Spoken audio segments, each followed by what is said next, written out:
Well, welcome and thanks for joining us to the NASA Sunset Show. We are coming to you live from NASA's Kennedy Space Center, Florida. Well, in a few hours, one of the greatest missions in history will take place. A mission to touch the sun. All systems are go. Launch is scheduled for 3:33 a.m. Eastern. We've got lots of coffee, we've got lots of energy, and we are ready. My name is Dwayne Brown. And I am Karen Fox. And the star of the show, the sun. Get it? Because the sun is a star. A star. That's true, it's a star. The sun is about to set, and we are getting ready here for that launch. And we have been talking about the sun the last few days and how Parker Solar Probe is going to go straight to the sun. Today, we're going to talk to you about why NASA cares about that. Okay, I know I care. So, when you look up at the sun and look up at the sun with safety glasses, remember those eclipse glasses? We have some. I hope you guys have some.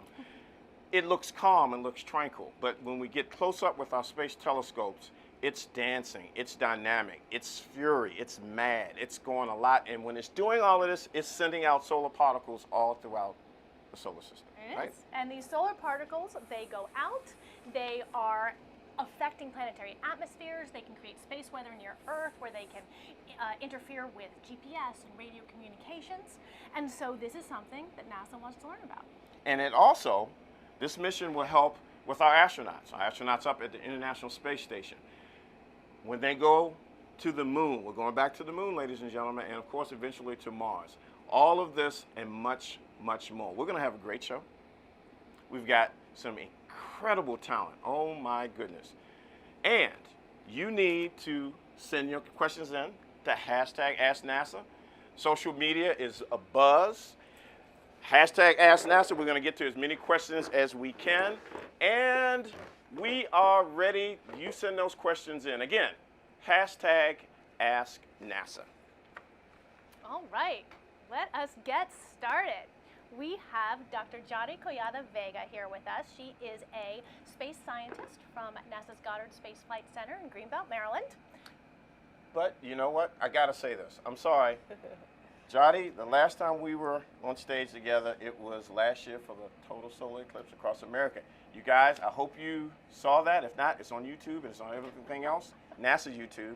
It's so good to see you. It's good to see you too. I know you're excited. I know I'm excited about this mission. I am very am.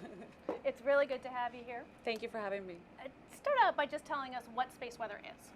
Space weather is pretty much the conditions out in space that are dominated by the sun. Like Dwayne said, the sun from Earth is very quiet, but when you look at it from space, it's actually very dynamic. It creates the solar storms in forms of solar flares, abrupt eruptions of radiation, or CMEs, coronal mass ejections, which are expulsions of billions of particles from the solar corona. When these storms actually arrive at Earth, they can cause, instabilities on the Earth environment. Some people see this kind of instabilities in the form of auroras. But when that happens, that means that the magnetic field is very disturbed. Parker is an essential mission for us to understand this kind of activity. And it's going to go straight to the corona where this originates, so we can understand it better. Well, I'm just so excited that you're here, Jahi. But the conditions on the sun are always changing. When we did the eclipse, I learned so much about the sun. But how does all of this affect life here on Earth?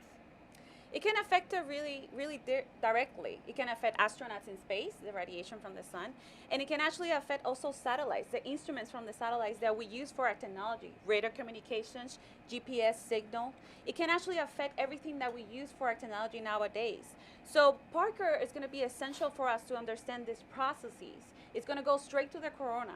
And with that data that Parker is going to collect, we can actually validate and actually improve our models that we use for the space weather forecasting. Wow, so this mission is very important. It is very important. And it impacts just about everybody on the planet. Everybody, every society. There you go. This mission is definitely something for you to learn about and do more about because it affects every living person on Earth. So we have our first question that's already come in for you, Jahi. Tell us, the question is, what happens if Parker Solar Probe flies through some of these space weather events near the sun? Well, that would be very interesting to have. And actually, Parker is an engineer marvel. It's actually made of to actually, be protected from this kind of radiation. It has a 4.5-inch uh, heat shield that is actually going to protect the instruments from this kind of radiation. And this heat shield is going to be amazing. It's actually the one that is on the side of the sun is going to be at 2,500 degrees Fahrenheit, but the side on the instrument is going to be actually at room temperature. So it's an amazing thing, and hopefully we'll get really good data that we actually need with this kind of activity. Thank you so much. We are actually going to keep taking your questions. You can use the hashtag AskNASA for that. We will continue to take them throughout the show. And you can also get updates on Parker Solar Probe at nasa.gov/Parker. And of course, most importantly, we want you to get ready to watch this launch. Our TV coverage will start at 3 a.m. tomorrow morning. That's just in a very few hours. And you can watch that at nasa.gov/live. Well, you know, we've got another person joining us, but I think we're going to go, you know, this is a big mission, and a big mission needs a big rocket. And we have a big rocket. Yeah, we do. United Launch Alliance's heavy, Delta Heavy, Delta 4 Heavy. I better get that right because they're going to be mad at me. Delta 4 Heavy, but it's big. It's going to light up the night. And you know what else? Another person lights up the night that's sitting is right now. That's Dr. Nikki Fox. We have a star, but she is our superstar here. So the project scientist for this incredible mission, welcome. Thank you very much. And yes, our Delta 4 has just been, the building's just been rolled out, and she is sitting on the pad ready to take us to space. A big mission, a big rocket, big science. What is it going to do? Big science, big science. So Parker Solar Probe is going to make huge differences in our science. We've done so much with the sun, from looking at it with all different wavelengths, with spacecraft in the solar wind, even as close in as Mercury. But really, by the time they get to see the solar wind, it's old. It's had all its excitement, and it's much more average. And so we have to get into this region to finally be able to unlock the mysteries of what is going on with our star. So I want to go further into that, because the solar wind is, frankly, is the theme of our show today, right? I mean, the solar wind, it is filling up space, it's affecting Earth. That's what we're talking about. So why can't we study the solar wind from where we are? Why do we actually need to go to the sun to do that? So the corona is full of mysteries, and you really can't unlock those mysteries without getting the in situ data, without actually going up and visiting. All this amazing physics is happening. The corona is 300 times hotter than the surface of the sun. Its atmosphere is continually expanding and accelerating and streaming away, bathing all the planets, and in fact shaping our entire solar system in its journey around the galaxy. But you have to get in there to really get those physics.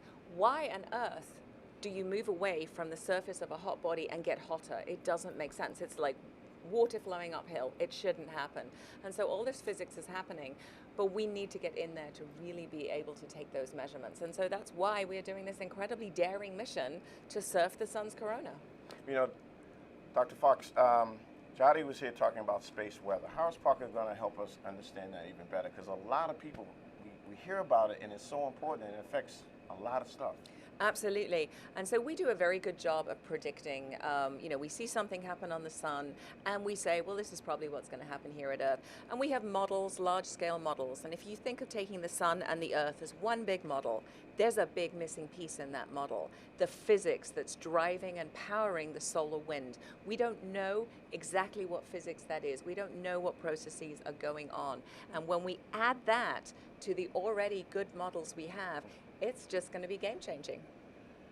Thank you. We do have a question for you already come in as well. And the question is, if Parker Solar Probe is going to be millions of miles from the sun's surface, what part of the sun is it touching? So it's touching the sun's corona. It is deep in the sun's corona. Yes, at 3.83 million miles, that may not sound that close, but if we put the Earth and the sun 1 meter apart, Parker Solar Probe would be 4 centimeters from the sun. And so not touching the surface of the sun, obviously there is no solid surface to actually touch, but touching deep into the atmosphere of the star as it emanates away. I got it, you know, the 4 centimeters. Now I'm a big football fan. Football season's around the corner.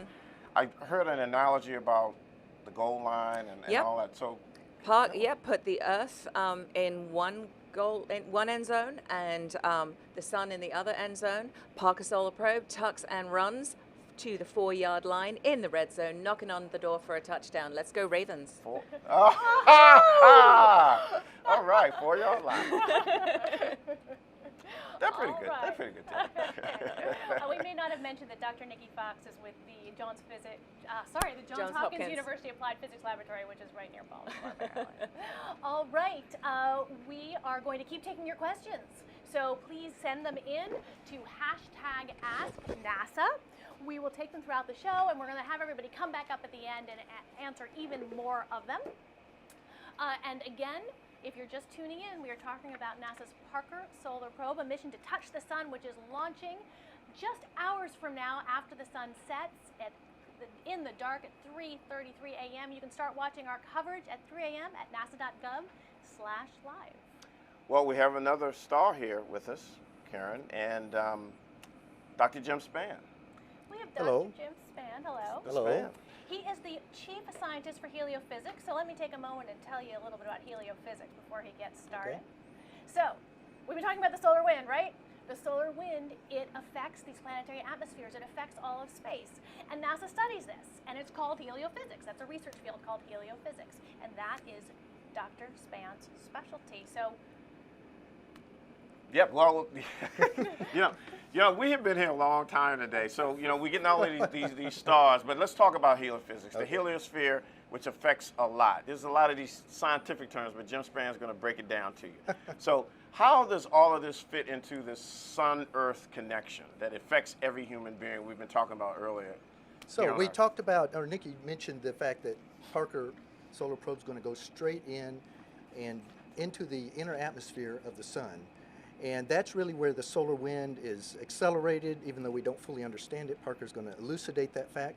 But it is also going to help us understand the solar wind as it expands and fills the space between the planets in our solar system. Mm-hmm. And what we understand from this is that, in fact, the solar system is not a vacuum. There is stuff out there, and those are electrified gases, those are charged particles, it's radiation.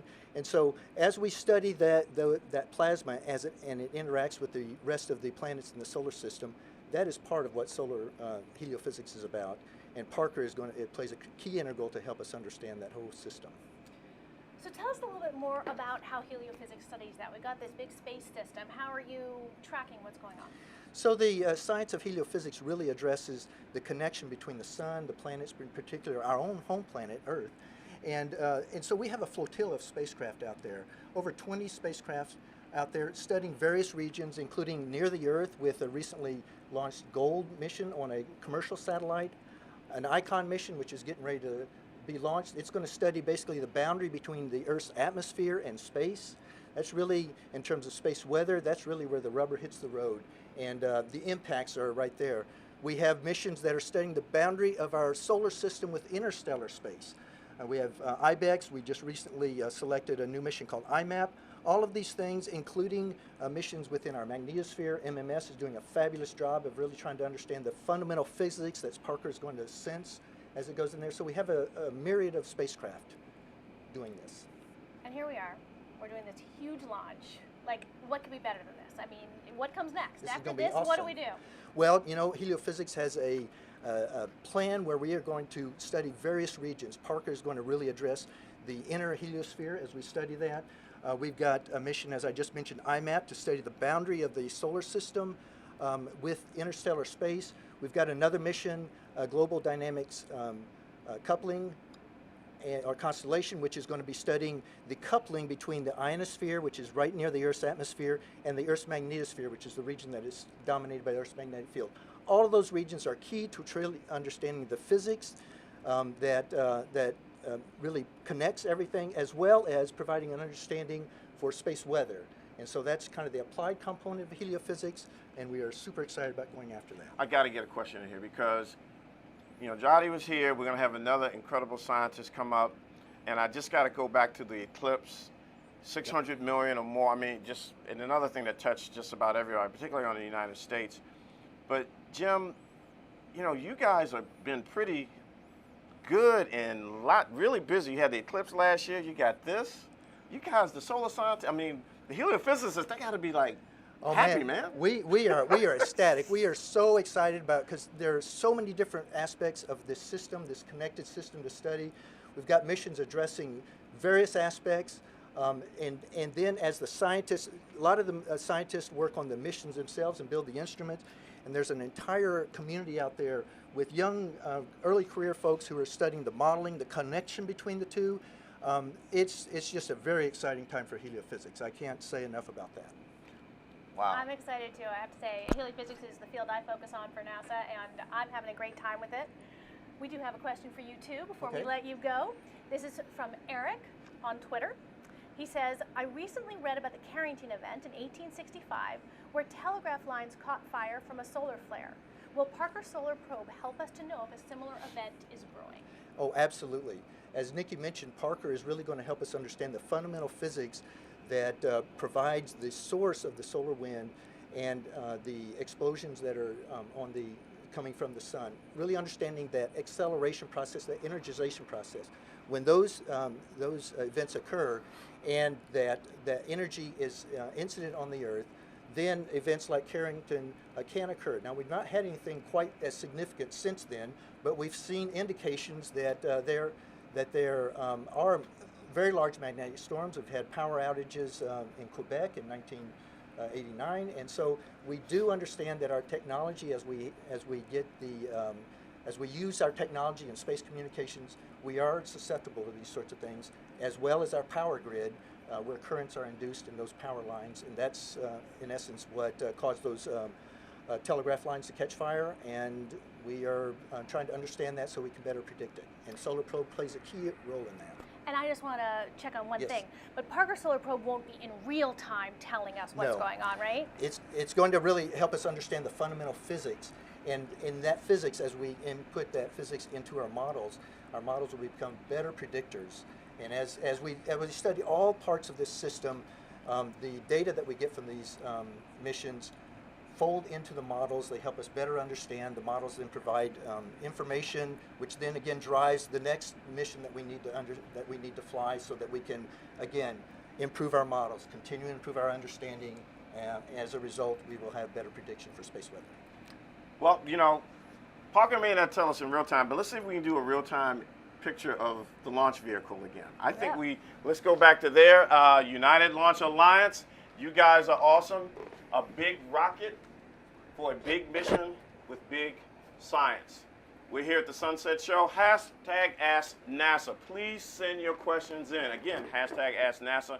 Social media, they are exploding. Bring your questions in if we can't get to them right now. And of course, look at nasa.gov/live.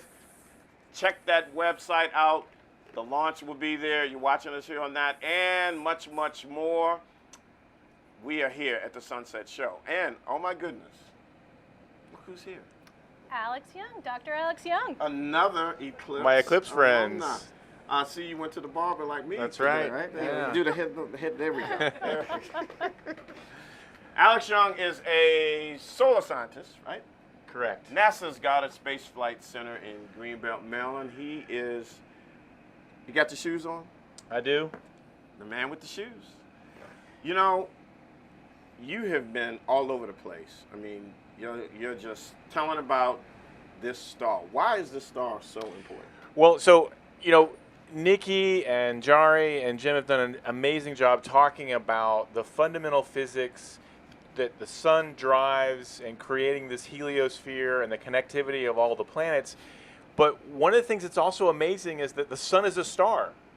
And so if we understand our star, which is the only star we can really look at up close, then we can understand other stars in the universe. I mean, I actually like to think of Parker Solar Probe as not only a heliophysics mission, but a universe mission. It tells us about the universe, the fundamental objects in the universe, stars.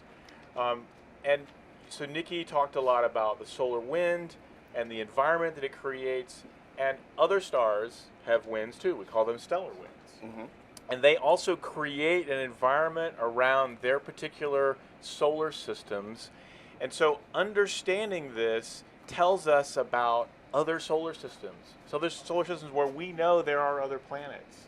It tells us about the universe in a way that we would never be able to do. So getting up close and personal, understanding this fundamental physics is fundamental to our understanding of the universe we live in. So I want to follow up on that. Let's talk a little bit more about this universe and what we're studying in the universe, because one of the things NASA's really trying to do, right, is see if there are other habitable planets out there. So are we saying that Parker Solar Probe has a connection to things like that? Absolutely, absolutely. Heliophysics is the fundamental science of a solar system, of a stellar system.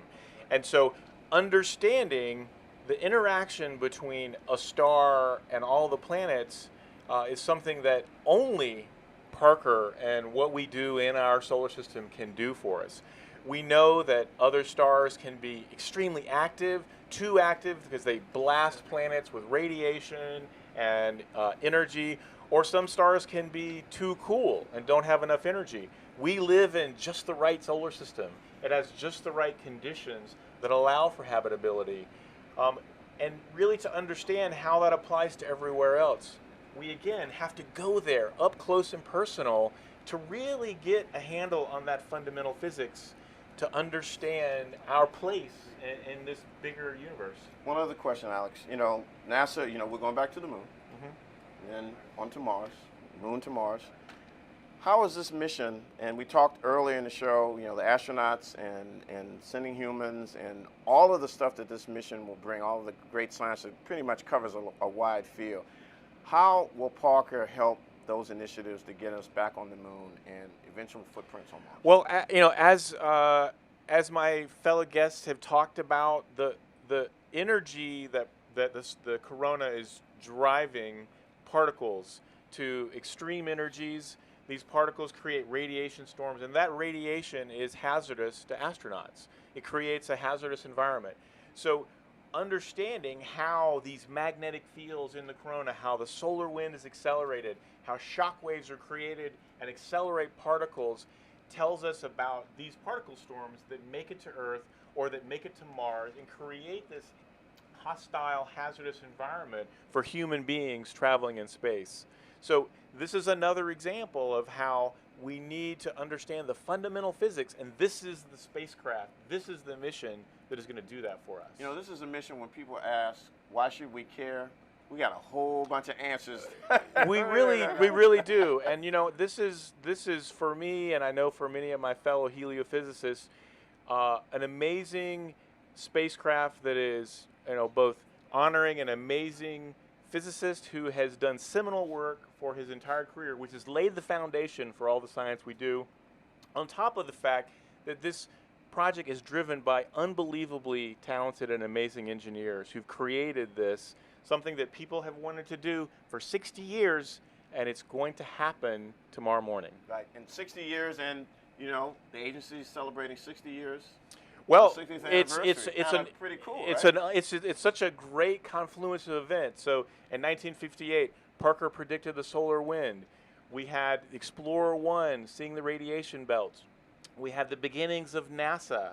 We have the committee that decided on what's the bucket list of what NASA's going to do, and this is it. We are filling the bucket, you know, and so all of it is coming together in 60 years. So it is an unbelievable year.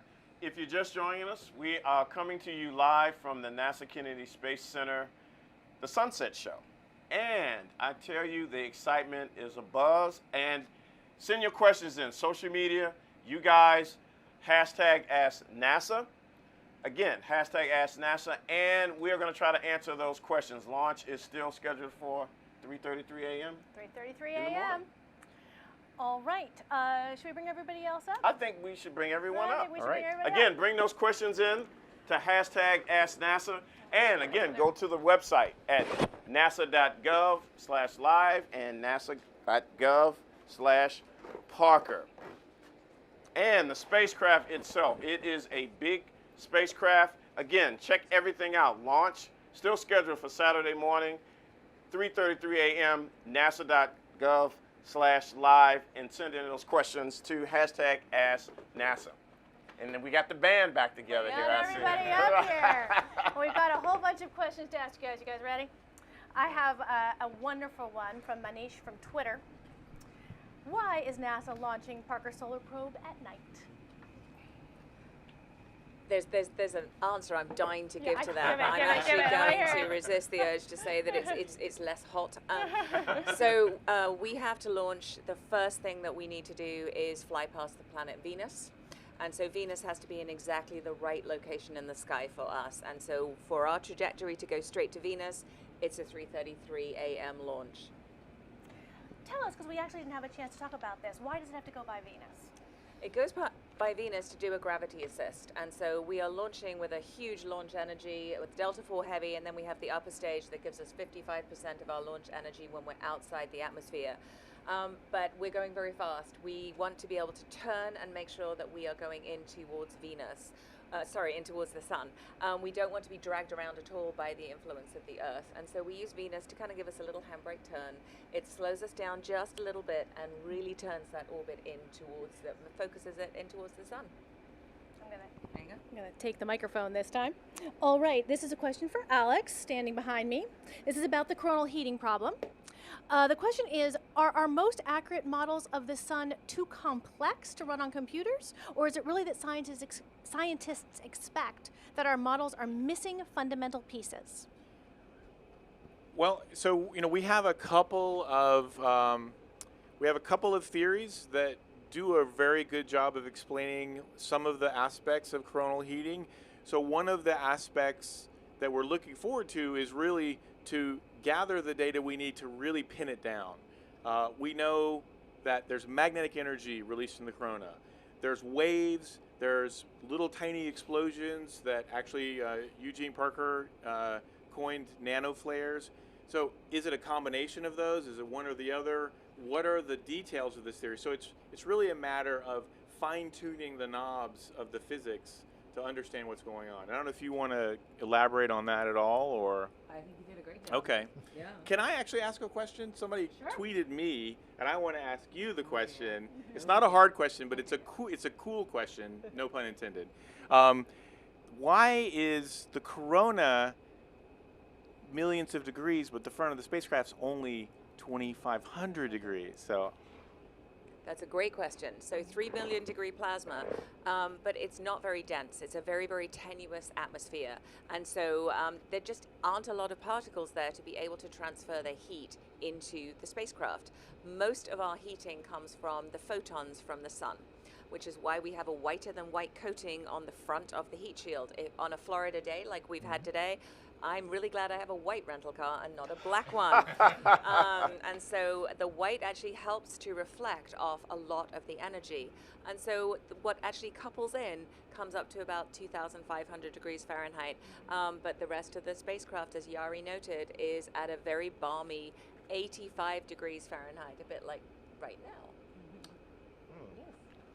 I'm going to follow up on that question with another one from Bhargava of Twitter. How does the spacecraft make sure the shield stays facing the sun? She is the smartest spacecraft ever. No, we put a ton of fault management or autonomy. It takes light 8 minutes to get from the sun to the Earth, so there's no way that we could joystick this spacecraft. If something bad happens, she has minutes to respond, so everything is programmed into that spacecraft. And that's one of the reasons we've had to wait so long to do this type of mission, in order to have miniaturization and the technology to enable us to do it. Think of what you hold in your hand with an iPhone compared to what was available in 1958. There are little sun sensors all around the body. They're not supposed to see the sun. When one of them does, she goes, oh, I'm not supposed to see that, and starts firing thrusters to kind of right that anomaly. So she's very fiercely independent. Can I ask a question? I mean, it's okay, but I'm good. All right, I think testing. Yes, we're good. All right. I've got to ask you, Dr. Eugene Parker. I mean, just amazing, right? I mean, Yes, amazing. And I actually got to take him up on the pad today, and he stood in front of that enormous Delta IV Heavy that is carrying his legacy up to the sun. And so it was very emotional. He is just the loveliest man. I've said in every interview I've done, humble, gracious, and forever telling people that it's other people who deserve the praise, not him. And yet, as Thomas Sabucan pointed out, 35 NASA missions have flown that are, really have gone after his science, and that's a huge thing. So having one that bears his name is awesome. And this is the first time this has ever happened, yes, right? this is a historic thing. First time NASA's ever named a mission after somebody during their lifetime. And it was a lovely moment yesterday when Thomas said, and the person that it's named after is sitting in the room right over there. It was a very cool moment. A Nikki Fox probe is next? I don't think I will ever. I don't think I will ever do anything as smart as Gene Parker, and so I'd love it, but I don't think it's going to happen. Well, you're a superstar. You're all a superstar, and I think that, so. I've been fiddling with my. I keep saying the eclipse, guys. And I got 3 of these. So, let's pass these out, and we got a couple of more here. It's the sun is setting, and quite frankly, we have everyone have one. Yeah, I get one. Okay, now I have one. So here's one for it. The sun is setting. For those, if you're just joining us, you missed a treat, but you'll be able to see replays. This is our sunset show. And a historic mission is going to take place this morning in the wee hours. Launch time is scheduled to start at 3:33 a.m.